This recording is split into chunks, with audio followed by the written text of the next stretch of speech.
Turabaye ikaze mwese mukumara kurikirana ITBC TV mukaba muri kumwe na Angeli Chimiladi Sazi 67 nibagiye kugira subscribe share like na comment kugira ubashe kuronka ibikorwa bishasha bica kuri TV yanyu ITBC TV nkuko bisanzwe amakuru yacu turahera mu Burundi mu igana rya Primus League biboneka ku igana ry'abandanyije kundi yabo igirindwi aho tubona ko inkino zageze rakina ku bibuga bigiye bitandukanye aho tubona ko izi nkino ari inkino zageze zaboneka mu bitsindo byinshi cyane aho nobabwira ko mu nkino umunani zakinye muri Primus League kundi yabo igirindwi nuko habonetsemo ibitsindo bigera kuri 30 byose dore kuri kino rwa mbere umugwi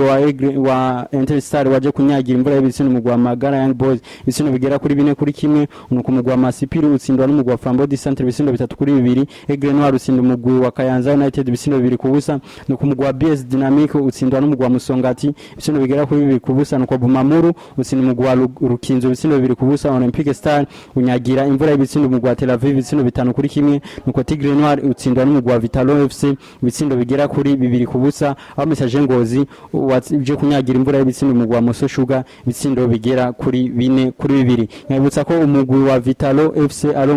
ugifatikana ca mbere n'amanota agera kuri 21 bisigura ko mu nkino indwi zose bamaze gukina atarukino n'umwe barabasha gutakaza biciye gato mu mugwi wacu seruka y'igihugu wabigeme watarenze imyaka 20 aho musanzwe muzi ko umugwi waserukiye Burundi mu gihugu ca Afrika y'Epfo ariko bararondera itike yo kuzokina igikombe cy'isi yose abinaga ko mu rukino rwa mbere umugwi wacu inamba mu rugamba y'abigeme batarenze imyaka 20 waje kunganya n'umugwi wa Afrique du Sud ibisindo bigera ku busa ku bundi nuko nkabibutsa ko urukino rwo gusubiriza ruzokinwa nyine ku butaka bw'igihugu ca Afrika y'Epfo aho umugwi w'inamba mu rugamba uzoba wakiriwe n'umugwi wa Afrique du Sud azoba ari tariki 11 z'ukwezi ku 10 mwumva ko urukino rwa mbere rwaje kurangira imigwi yose inganyije ubusa ku bundi tukaba turindiye kuraba urukino rukurikira ko umugwi wacu inamba mu rugamba uzobasha gukuramo umugwi wa Africa du Sud aho bako barondera itike yo kuzokina igikombe cy'isi yose mukanya turasimbira amahigano agiye atandukanye agiye arakina ku mugabane ya Burayi aho yari yagarutse ubundi bushe tubandanyije muri Premier League nuko tubona ko igana ryabo ryagarutse ku ndiya bigira 8 aho tubona ko umugwi wa Arsenal waje gutangaza utsinda umugwi wa Manchester City mu kintu tari goroshe aho umugwi wa Arsenal biboneka ko wari waje wazikeneye ko wabashe gutsinda umugwi wa Manchester City igitsindo gera kuri kimwe ku busa umugwi wa Wolverhampton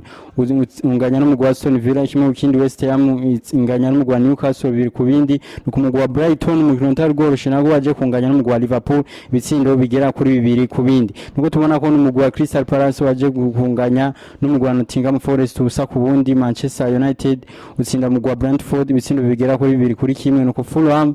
utsinda umugwi wa Sheffield United ibitsindo bigera kuri 3 kuri kimwe Everton utsinda umugwi wa Bournemouth ibitsindo 3 ku busa Burnley unyagirwa ibitsindo bigera kuri 4 kuri kimwe n'umugwi wa Chelsea nuko umugwi wa Tottenham Hotspur nabo bakinye arabakinyi badakwiye mu kibuga ubona ko umugwi wa Tottenham Hotspur waje kuronka ikarati itukura ariko ntibyabujije yuko uwo mugwi uza ugatsinda umugwi wa Luton igitsindo kigera kuri kimwe ku busa turavye imigwi kwisumbana amanota muri Premier League kundi yabugira 8 nuko tubona umugwi wa Tottenham Hotspur ufatikana ca mbere amanota 20 nuko umugwi wa Arsenal ugafatikana ca kabiri amanota 20 nuko umugwi wa Manchester City ugafatikana ca gatatu n'amanota 18 Liverpool ugafatikana ca kane n'amanota agera kuri 17 aho tubona ko umugwi wa Manchester United ufatikana ca 10 n'amanota agera kuri 12 umugwi wa Chelsea ugafatikana ca 11 n'amanota agera kuri 11 aho tubona ko imigwi itatu ya nyuma ari Burnley Bournemouth n'umugwi wa Sheffield United nuko tubona igano rya La Liga Santander naryagarutse ku ndiya bigira 9 tubona ko urugano targorosha mu mugwi wa FC Barcelona waje kunganya no mugwi wa Granada ibitsindo bigera kuri 2 ku bindi aho biboneka ko urukino rutargorosha imigwi yose yari yaje yazikeneye aho ku munota wa mbere gusa umukinyi Zaragoza Martinez wo ku ruhande rwa Granada yamaje gutsinda igitsindo ca mbere nuko mu minota 29 kandi umukinyi nyene Zaragoza Martinez ashiramo igitsindo ca kabiri nuko mu minota 29 gusa umugwi wa Granada wari imbere y'umugwi wa FC Barcelona ibitsindo bigera kuri 2 kubusa nuko ku munota wa 46 bongeye umunota umwe igice ca mbere kigomba kurangira nuko umukinyi Lamine Yamal w'umugwi wa FC Barcelona yaje kugombora igitsindo bigera kuri kimwe nuko iyo migwi yose igena kuruhuka ari ibitsindo bigera kuri 2 kuri kimwe bagarutse mu kibuga nuko babandanyije barakina nuko umukinyi Roberto kapiteni w'umugwi wa FC Barcelona yaje kugombora igitsindo gira kabiri ku munota 85 aho biboneka ko n'umukinyi ari n'umugwi wa FC Barcelona waje kuronka igitsindo ca gatatu ariko VAR igikurayo nuko iyo migwi urukino rurangira inganije ibitsindo ibitsindo bigera kuri 2 ku bindi nuko tubona umugwi wa Real Betis waje kunganya n'umugwi wa Deportivo Alaves igitsindo kimwe ku kindi Celta Vigo unganya n'umugwi wa Getafe 2 ku bindi Atletico Madrid utsinda umugwi wa Real Sociedad ukino utari gorosha ibitsindo 2 kuri kimwe Villarreal itsinda n'umugwi wa Las Palmas ibitsindo bigera kuri 2 kuri kimwe nuko Sevilla inganya na Rayo Vallecano 2 ku bindi Mallorca inganya n'umugwi wa Valence igitsindo kimwe ku kindi nuko tubona ko umugwi wa Real Madrid waje kunyagira imvura y'ibitsindo umugwi wa Osasuna ibitsindo bigera kuri 4 ku busa aho tubona ko abakinyi b'umugwi wa Real Madrid bari baje bazi Kenya aho tubona ko umukinyi Jude Bellingham ku munota w'icenda gusa amaze gutsinda igitsindo ca mbere nuko ku munota 54 Jude Bellingham atsinda igitsindo ca kabiri nuko Junior Vinicius Junior atsinda igitsindo ca gatatu ku munota 65 aho Joselu yaje gutsinda igitsindo ca kane ku munota 70 kandi Joselu yongera ananirwa penalty ku munota wa 84 aho bibona ko umugwi wa Real Madrid wari gutsinda ibitsindo 5 ariko kugwa amahirwe make y'umukinyi Joselu yaje kunanirwa penalty ku munota wa 40 wa 84 nuko iyo migwi yaje kunganya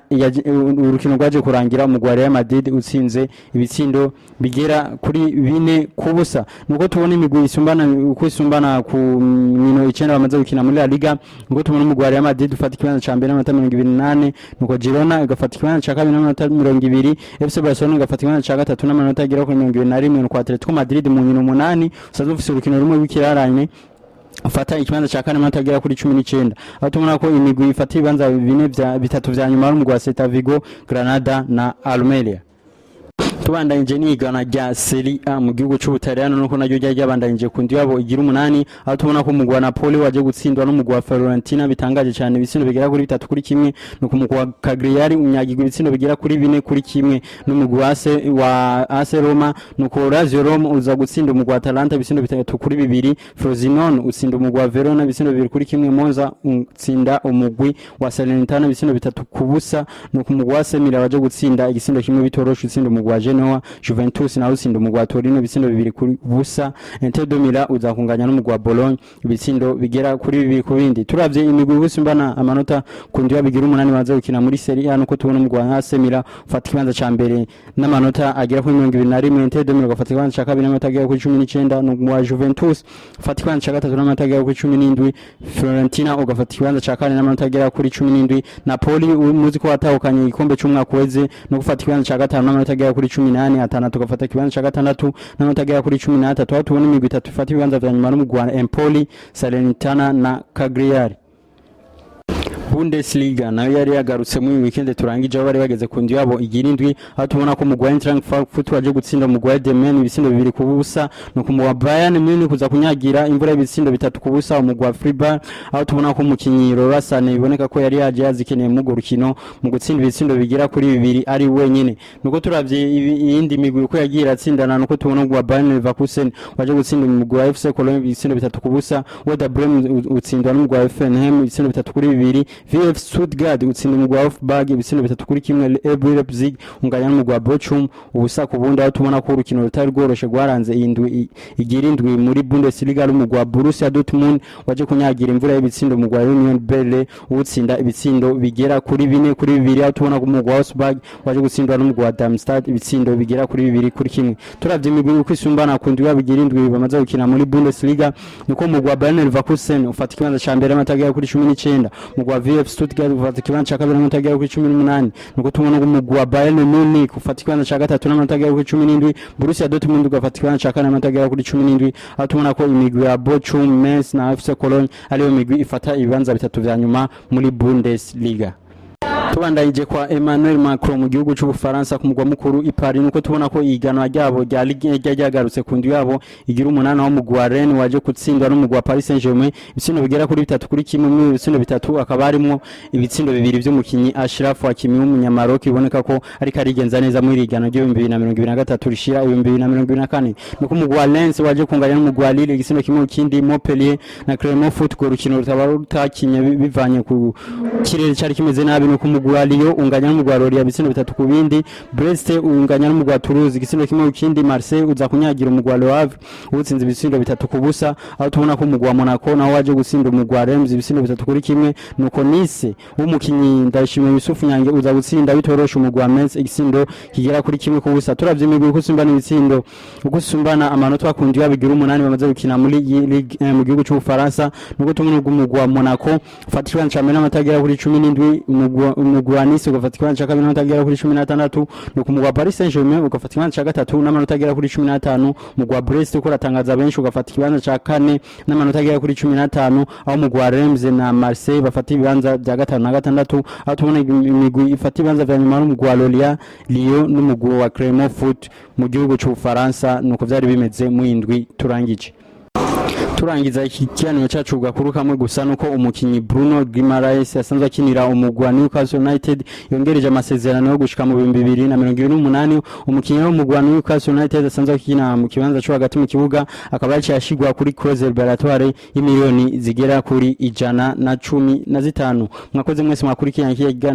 kiganiro mukaba mwari kumwe nanje Rich Miradi size 611. Nibagiye kugira subscribe, share, like na comment kuri TBC TV kugira ubashe kuronka ibikorwa bishasha bica kuri TV yanyu. Ciao ciao.